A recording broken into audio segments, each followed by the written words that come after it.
Do we have the courage to face the realities of our time and allow ourselves to feel deeply enough that it transforms us and our future?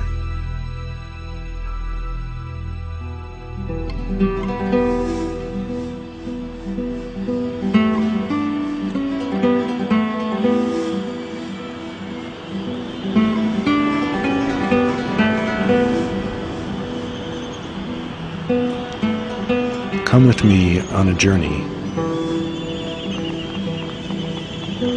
through the eye of beauty.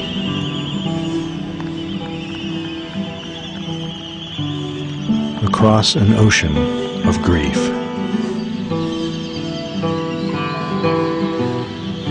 And beyond.